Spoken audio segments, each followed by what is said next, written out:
क्षत्रियों में इतने वीर हुए हैं कि उनकी गाथा सुनते सुनाते हमारी ज़िंदगी खत्म हो जाएगी, किंतु हमारी गाथाएं खत्म नहीं होंगी। आज हम आपको ऐसे दो वीर योद्धाओं के बारे में बताने जा रहे हैं जिनके पराक्रम के आगे महाराजा पृथ्वीराज चौहान कायल हो गए। जी हाँ, सही सुना आपने, पृथ्वीराज चौहान जैसा महाराजा जिनका कायल हुआ, उनमें जरूर कुछ खास बात रही होगी। नमस्कार दोस्तों, स्वागत है आपका हमारे चैनल वन स्टॉप स्टोरीज में। आशा करती हूँ आप बहुत अच्छे होंगे। तो आइए जानते हैं कौन थे ये दोनों महान योद्धा। एक था महोबा राज्य, जिसका शासक था राजा परमाल देव चंदेल। उसकी सेना में दसराज बनाफर नामक एक सरदार था क्षत्रिय। उससे न जाने कितनी ही बार युद्ध में पराक्रम दिखाकर महोबा को विजयी बनाया था। उसके दो पुत्र थे, आल्हा और उदल। पिता की राह पर ये दोनों भाई भी बहुत पराक्रमी थे। ये दोनों महोबा के मशहूर लड़ाका के नाम से विख्यात हुए। कहा जाता था कि उस समय पृथ्वी पर ऐसा कोई नहीं था जो इन दोनों भाइयों को हरा सके। उनके इस पराक्रम के कारण राजा परमाल देव चंदेल इन्हें अपने पुत्रों के जैसा ही मानते थे।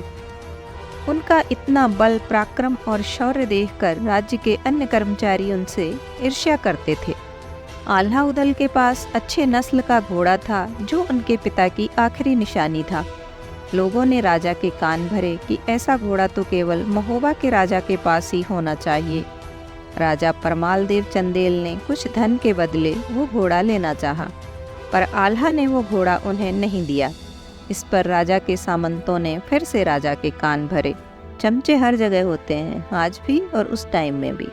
और क्रोधवश राजा परमाल देव चंदेल ने उन्हें राज्य से निकलवा दिया। आल्हा उदल ने भी वहां रहना उचित न समझा और कन्नौज में जयचंद के पास शरणागत के रूप में आ गए। जब पृथ्वीराज चौहान ने महोबा पर आक्रमण किया तो चंदेल साम्राज्य भयभीत हो गया। चौहान की सेना के सामने खुद को कमजोर पाने पर चंदेल राजा ने आल्हा और उदल को बुलाया। दोनों भाई कन्नौज से चल दिए। जब वह अपनी मातृभूमि में पहुंचे तो ऐसा लगा मानो सूखे धानों में पानी पड़ गया और फसलें हरी हो उठी। टूटी हुई हिम्मतें बंध गई। चंदेलों की विशाल सेना इन वीरों की अगवानी करने के लिए खड़ी थी। बहुत दिनों के बाद वह अपनी मातृभूमि से बिछड़े हुए इन दोनों भाइयों से मिले। आंखों ने खुशी के आंसू बहाए। राजा परमाल उनके आने की सूचना पर कीरत सागर तक पैदल आया। उनको देखते ही आल्हा और उदल दौड़कर उनके पांव से लिपट गए। तीनों की आंखों में पानी बरसा और सारा मनमुटाव धुल गया। दुश्मन सर पर खड़ा था, ज्यादा अतिथि सत्कार का मौका नहीं था। कीरत सागर के किनारे देश के नेताओं और दरबार के कर्मचारियों की राय से आल्हा फौज का सेनापति बनाया गया। वहीं मरने मारने के लिए सौगंधें खाई गई। वहीं बहादुरों ने कस्में खाई कि मैदान से हटेंगे तो मरकर हटेंगे। वहीं लोग एक दूसरे के गले मिले और अपनी किस्मतों का फैसला करने चल पड़े। आज किसी की भी आंखों में और चेहरे पर उदासी के चिन्ह न थे। औरतें हंस हंस कर अपने प्यारों को विदा कर रही थी। वीर राजपूत भी हंस हंस कर स्त्रियों से युद्ध के लिए विदाई ले रहे थे, क्योंकि यह आखिरी बाजी है। इसे जीतना जिंदगी और हारना मौत है। दोनों फौजों का आमने सामने मुकाबला हुआ।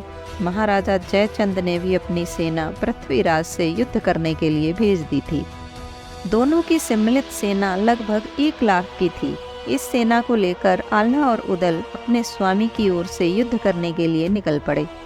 चंदेलों की इस विशाल सेना को देखकर पृथ्वीराज ने भी अपनी सेना को 4 भागों में विभक्त किया। नरना और कान्हा समस्त चौहान सेना का सेनापति नियुक्त हुआ और पुंडीर लाखन सिंह कान्हा की मदद के लिए नियुक्त हुए। यद्यपि चंदेल सेना भी विशाल थी, तब भी पृथ्वीराज की कुछ ऐसी धाक जमी हुई थी कि सभी घबरा रहे थे। कान्हे ने इस वेग से आक्रमण किया कि दुश्मन के पांव उखड़ने लगे। बहुत ही घोर युद्ध होने लगा। राजा परमाल देव चंदेल पहले ही 10,000 सेना लेकर कालिंजर किले में भाग गए।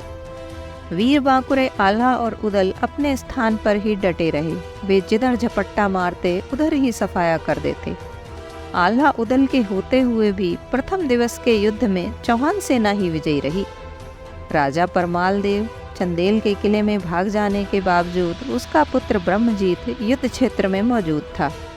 आल्हा ने उन्हें चले जाने के लिए कहा, पर उसने कहा कि युद्ध के मैदान से भागना कायरों का काम है।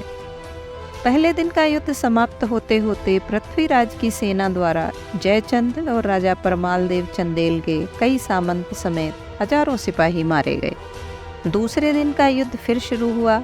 आज उदल 20,000 सैनिकों को लेकर युद्ध मैदान में पहुंचा। आज उसकी वीरता की प्रशंसा उसके शत्रु भी करने लगे। उदल की वीरता को देखकर चौहान सेना विचलित हो उठी। इसे देखकर पृथ्वीराज स्वयं ही युद्ध के मैदान में आ उदल का सामना करने लगे। बहुत देर तक युद्ध हुआ, परंतु कोई भी कम न था। पृथ्वीराज के हाथों उदल बुरी तरह घायल हो गया और आखिरकार वो उनके हाथों वीरगति को प्राप्त हुआ।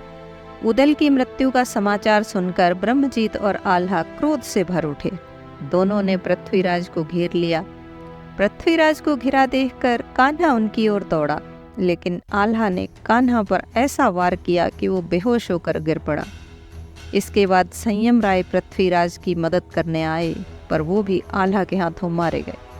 चंद्र बरदाई ने संयम राय की मृत्यु को बहुत ही गर्वित अक्षरों में लिखा है। वो लिखते हैं, ऐसा दोस्त न कभी पैदा हुआ है और न ही कभी पैदा होगा। संयम राय ने पृथ्वीराज की खातिर अपने प्राण दे दिए। और संयम राय ने जिस बहादुरी के साथ पृथ्वीराज चौहान की जान बचाई, उसका शॉर्ट वीडियो हमारे चैनल पर अवेलेबल है, जरूर देखें। रोंगटे खड़े करने वाली दास्तान है। चलिए वापस चलते हैं युद्ध के मैदान में कि आगे क्या हुआ। जब संयम राय आल्हा के हाथों मारे गए तो पृथ्वीराज के क्रोध की कोई सीमा न रही और जल्द ही उन्होंने ब्रह्मजीत को मार गिराया। ब्रह्मजीत के मरते ही सारी चंदेल सेना में कोहराम मच गया। चंदेल सेना तितर बितर होने लगी। पृथ्वीराज पर तो मानो आज खून सवार था। अपनी सेना को हारता देखकर जब आल्हा को लगा कि वो किसी भी तरह अपनी सेना की रक्षा नहीं कर सकता है, तो उस वीर योद्धा आल्हा ने जंगल में संन्यास ले लिया और चंदेल सेना भाग खड़ी हुई। इसी बीच चामुंडराय कालिंजर किले की ओर अग्रसर हो गया। यद्यपि राजा परमाल देव चंदेल ने अपनी रक्षा का पूरा प्रबंध कर लिया था, लेकिन चामुंडराय ने वीरता से आक्रमण कर कालिंजर किले में अपना अधिकार जमा लिया और इस तरह महोबा और कालिंजर में पृथ्वीराज चौहान का अधिकार हुआ। दोस्तों, वीडियो आपको कैसा लगा? अच्छा लगा हो तो लाइक, कमेंट एंड शेयर करें और ऐसी ही जानकारियों और कहानियों के लिए चैनल को सब्सक्राइब करें। मैं आपसे फिर मिलती हूँ किसी अन्य कहानी या रोचक जानकारी के साथ। तब तक खुश रहें, खुशियाँ बांटें, अपनों का साथ और प्यार आपको हमेशा मिलता रहे।